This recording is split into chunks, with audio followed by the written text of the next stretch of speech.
The European economy continues to stagnate several years after the financial crisis began in 2010. Europe confronts a debate about the policy mix of how to get out of the slump. Jacob Kirkegaard of the Peterson Institute for International Economics is here with me, Steve Wiseman, to discuss the policy mix that faces Europe. Thank you, Jacob. First of all, what are the three elements of the policy mix that are being considered? Well, basically, it's the three classical macroeconomic components. It's monetary policy, or basically the activities of the central bank. It's fiscal policy, meaning government budgets. And then it is structural reforms of various economies in the euro area, or basically the idea that governments change the rules for how the economy operates. Now, you mentioned to me, Jacob, that ironically, the structural reform piece of the package has more of a unanimous support in terms of popular support, and yet it doesn't seem to be happening. Why is that? Well, it is indeed ironic, because there are some people who think you should have more monetary stimulus, some people think you should have more fiscal stimulus, but there are also people who say the opposite. The one thing that everyone agrees on is that Europe needs to do more structural reforms. They basically need to make their economies more flexible, more competitive, and more sustainable and conducive to economic growth. What kind of rules are we talking about that need to be changed? Labor regulations, other kinds of commercial regulations? Certainly in many euro area countries, the problems reside overwhelmingly in the labor market. But labor markets can be, sort of malfunctioning in different ways. In some countries, they discriminate against young people. In other countries, it's the ability of people to retire too early.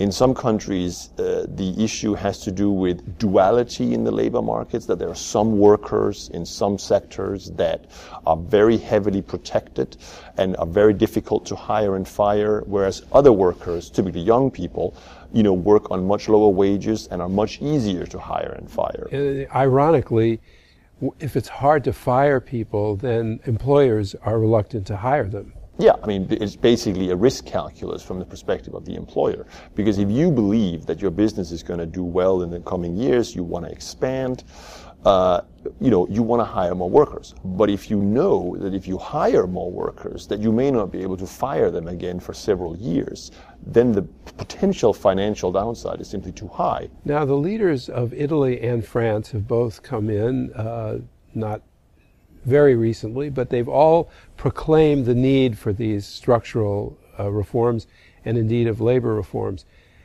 But there are vested interests that are blocking their path. What's going on?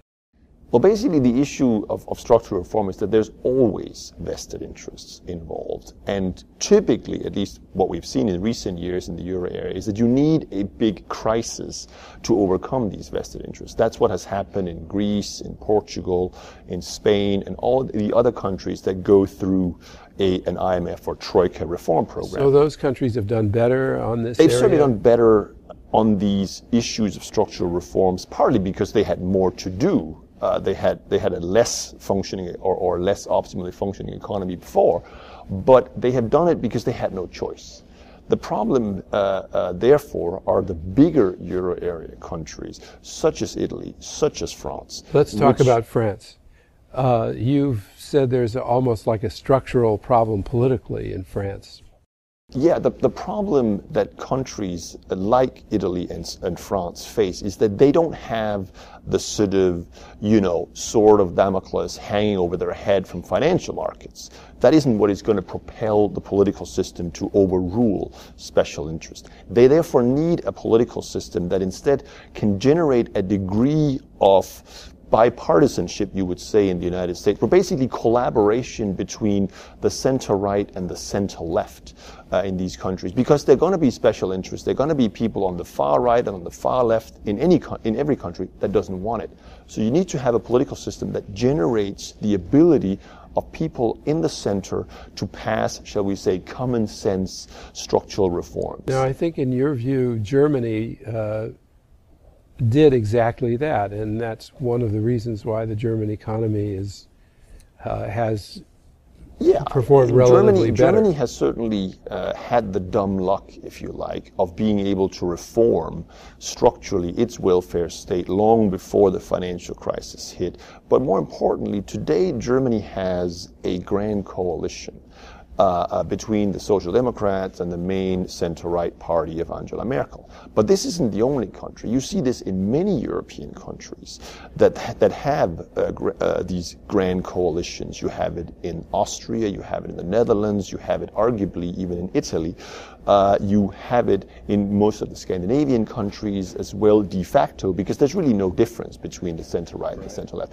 The problem, particularly in my opinion, in France, is that they have a presidential system, and that being elected president is really the main criteria of success politically in France. That means that you will always have the main political fight in France between the center-right and the center-left about who wins the next presidential election.